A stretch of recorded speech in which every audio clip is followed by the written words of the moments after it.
Hey friends, welcome back to my channel. It's Tori. Today we are going to talk about books that changed my perspective on life. As readers, we are very familiar with that thrill of chasing a new read, the fun of adding books to the what I've read shelf. But there's a very special feeling when you come across a book that either at the end when you close the pages or at the very beginning when you start, you just get this feeling that you know this book is going to stay with you for the rest of your life. There's such an incredible rush that comes with experiencing a book that stays with you long after you've read it. For the first book, I'm going to go back to my childhood and I'm going to talk about Anne of Green Gables by L.M. Montgomery.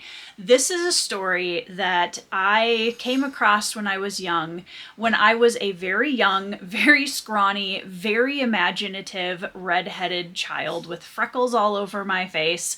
And let me tell you what, almost all of the stories that I was reading at that point, the redheads in them were always not the coolest characters, typically speaking. They were either super awkward or they were mean, they were the bullies in the stories. Subconsciously, I didn't really realize how much I needed a character like Anne, because while she gets into a lot of mishaps and she is sometimes very selfish and she doesn't always make the right decisions, there was something so magical and beautiful about her character and the way that she encourages the people around her to see life in a very different light. She kind of breaks up the monotony of this small town that she's brought into, and she learns, she grows, she makes really, really close friends, and she completely endears herself to all of the people who know her and love her.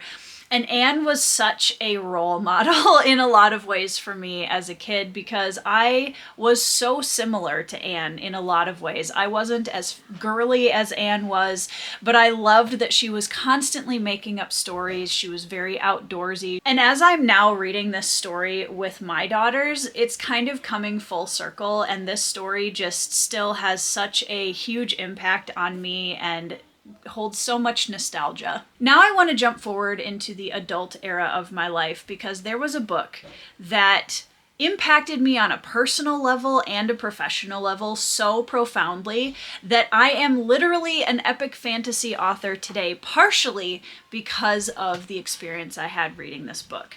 And that, of course, is Dead House Gates, Book 2 in the Malazan Book of the Fallen by Steven Erikson. I talk about this book a lot as my favorite fantasy novel of all time. I am currently halfway through a reread of it for the first time in a decade.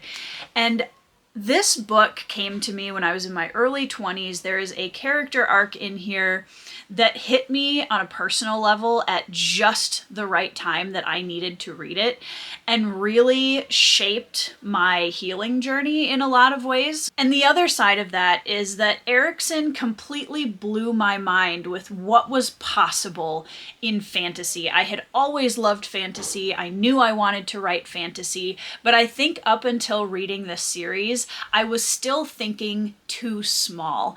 And Erikson really encouraged me to open my mind and look at what was possible with fantasy. How can we push the boundaries?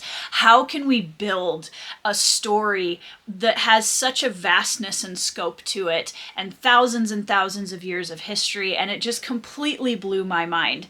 Because while Tolkien was part of my gateway into fantasy, I think it was really reading Malazan that had me firmly set on the trajectory of, I want to be an epic fantasy author. I loved Lord of the Rings, but it was Malazan that really checked all of the boxes for me personally, in terms of style, in terms of the kind of characters that I love, and the writing. It just really has left a huge impact on me. I love this book so much, and I am so grateful that I was able to read it at the beginning of my epic fantasy writing journey. Now we're going to swerve into the memoir genre with an author who has been a role model for me since the moment I came across her story and started watching the interviews of her and reading finally her biography, and that is Michelle Knight with her biography, Finding Me. me.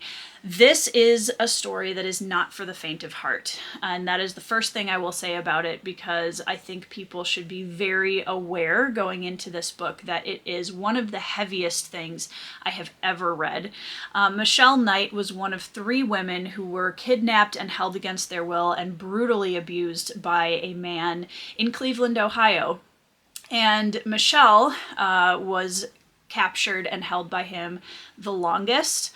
And she is one of the strongest people I have ever had the privilege of listening to speak. Her story is almost beyond belief, with just the gravity of what she experienced and the horrors that she has gone through. And yet, seeing her story of freedom and rebuilding and the joy and optimism with which she faces life now is just one of the most encouraging and uplifting stories I've ever seen. I cannot tell you how much respect I have for this woman, and I'm just amazed by the incredible life she has built for herself after the darkness that she came out of.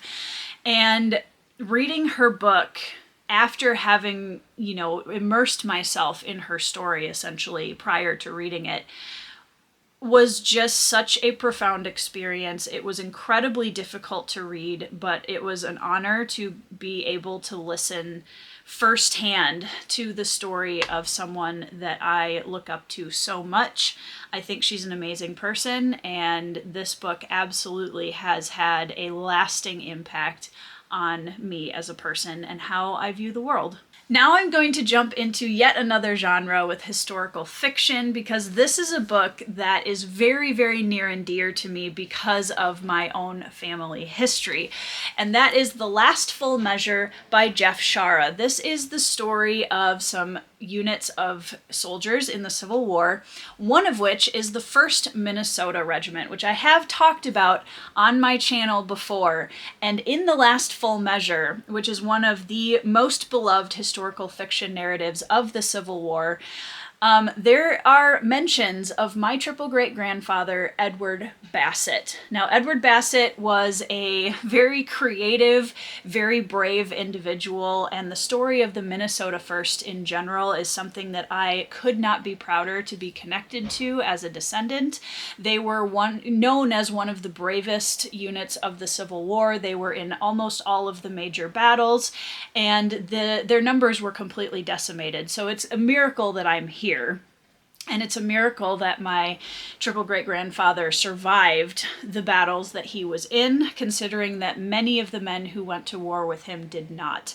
And seeing him mentioned in something that's such a massive Civil War fiction like The Last Full Measure, that pulls from real stories of the men that fought with him and my grandfather specifically, is just so cool. Having this connection to such an incredibly brave and inspirational group of soldiers is really special, and something that I do not take for granted, and I appreciate that I have that history connected with my family so much. And this book really just always makes me so proud of the history and line that I come from. Next up is The Outsiders by S.E. Hinton. And you might be thinking, wait a second, Tori, you just read that last year, and you're not wrong.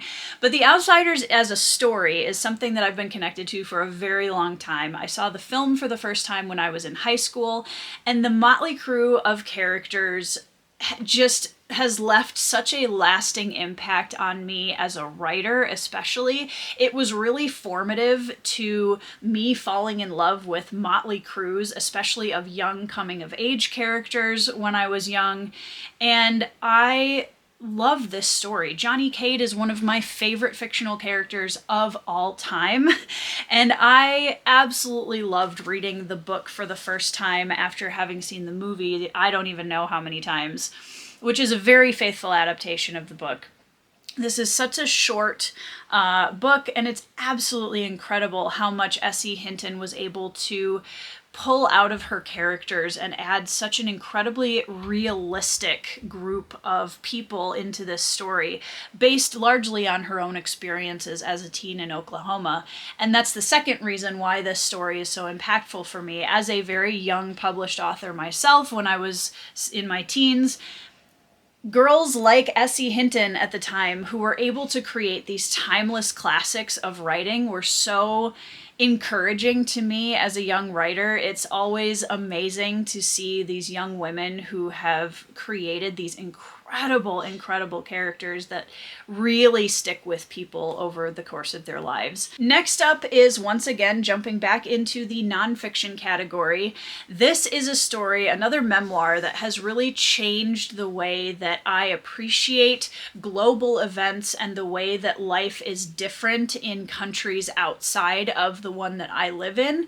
And I think that's such an incredibly important perspective awareness for us to have as human beings, because our bubble in life is pretty small most of the time, and we're very comfortable for the most part in what we know and the places we're in.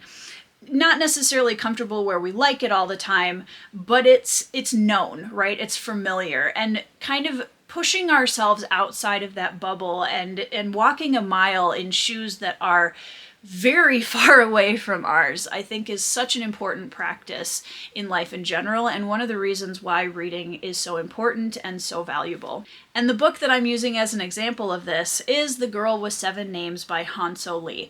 This is one of the few books that I will recommend to pretty much anyone without knowing anything about their reading tastes or what they've read before, because this is a book that I truly believe most people should read, if not everyone. Hanso Lee is a North Korean defector who bravely escaped North Korea, and this story shows not only the horrors that she experienced within the North Korean regime, but also all of the struggles that she encountered once she reached what she thought was going to be freedom and relief.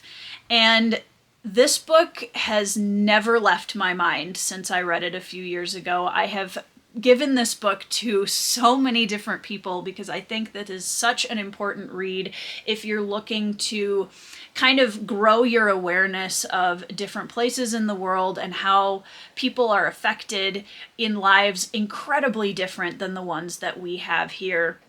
I cannot recommend this book highly enough. I tell almost everyone to read it. So you in the audience, if you have not read this book yet, please put this on your TBR because it is absolutely incredible and it will really stay with you long after you close the last page. Next up is a book that you guys have heard me talk about ad nauseum on this channel, but I am going to mention it once again because I think these characters have become such an integral part of my reading and writing life at this point that I would be remiss not to mention them. And that, of course, is Morning Star, which is part of the Red Rising original trilogy by Pierce Brown. For me, self-sacrifice and loyalty are themes that I have always been drawn to in storytelling, whether I'm reading it or writing it. The characters in this trilogy have really come to exemplify those themes for me in so many different ways. There is one particular scene in this book that gives me chills every time I read it, and I've read this book 5-6 times at this point. And I think all of us on a very human level want to inspire that kind of loyalty and self-sacrifice in others, and also hopefully want to extend that also to the people in our lives. On a deeper level, this is an amazing story that I have loved ever since I first read it, but I think on a deeper level, it really has made me think a lot more deeply about what kind of a friend I am and why I stand up for the things that I believe in and how I stand up for the things that I believe in and what really matters and what's worth fighting for. This series has also obviously had a big impact on me as a writer, but I think at the core of it all, the reason I love it so much is because of what it makes me want to be as a person. Next up is another classic that I have loved ever since I read it back in college, and that is Frankenstein by Mary Shelley. This is another book that really gave me a lot of encouragement as a young writer because, again, Mary Shelley as a young woman who was way ahead of her time with just the depth that she was able to write with and the way that she broke the stereotypes of writing at the time, I think is so inspirational. And also to create a story that has such a profound message of humanity and what that means, and dissecting ourselves, as it were, and really figuring out what kind of person you are, all within a fairly short classic novel, I think is really incredible. Every time I read this book, I'm consistently amazed by the depth of Mary Shelley's writing and how absolutely self-aware and astute she was for how old of a person she was. And obviously she had come out of a lot of really hard things in her life, and I think that makes this book all the more impactful. But the other thing that's so cool about Frankenstein, I think, is its accessibility. This is a classic that I always recommend to people when they want to read a classic but they're not really sure what to start with and they don't want something too overwhelming. I think it's a great gateway into classic literature, and overall is just an incredibly impactful novel. All right, the next one is from an author that I have kind of drifted away from in the last year or two here, but this was a book out of all of the things that he's written that really has stayed with me, I think, and been the most personally impactful, and that is Legion, The Many Lives of Stephen Leeds by Brandon Sanderson. This is a set of novellas, and this is the omnibus edition, that it honestly surprises me how many Brandon Sanderson fans have not either heard of or read these books. And it follows the story of a young man who has something like schizophrenia, not specifically mentioned as schizophrenia, but he has hallucinations external to himself of characters who help him solve crimes. And one of the things that really struck me about this book is I read it during a time where I had been very recently diagnosed with dissociative identity disorder, which has been historically often misdiagnosed as schizophrenia.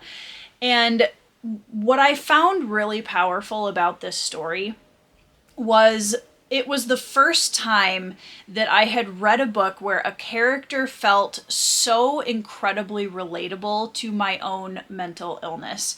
And the way that Stephen interacts with and views these different characters that are external to him, and obviously that's different from the internal identities of dissociative identity disorder, but just the way that it's talked about and the way that Stephen interacts with these different characters, it meant so much to me when I first read it, especially because I was fresh into trauma therapy, and just blew my mind that I was reading a character that I could relate to that much. Because as you might imagine, dissociative identity disorder isn't something that is highly relatable, especially in fiction or media representation.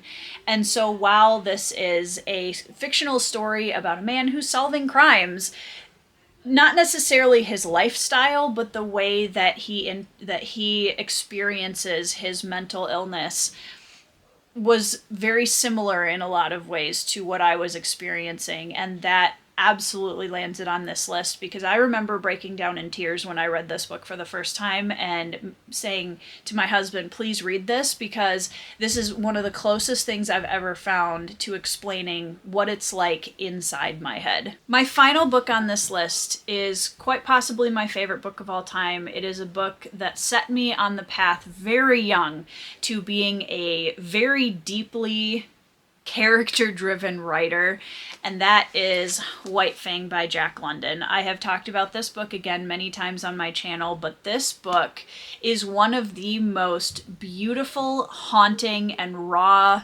explorations of character arc and overcoming and struggling through a really terrible series of events in life. And it's all done through the lens of a character who isn't even human.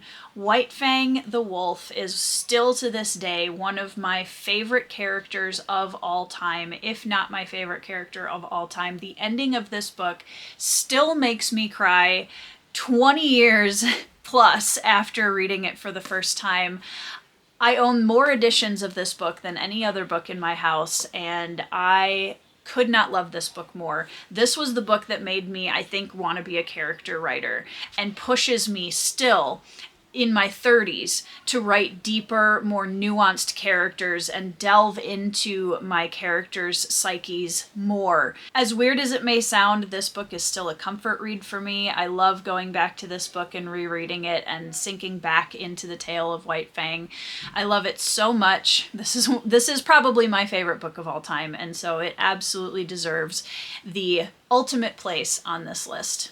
Those are 10 books that have changed my perspective on life, and a lot of them have impacted me as a person in my reading, in my writing, but also just how I live my daily life and the kind of person that I want to be. And I would love to know down in the comments what books you would put on your list as far as stories that have changed your life and impacted you and had a long-lasting effect. So I hope you guys are having a great week. I hope you're reading some 5-star reads, and I'll see you in the next video.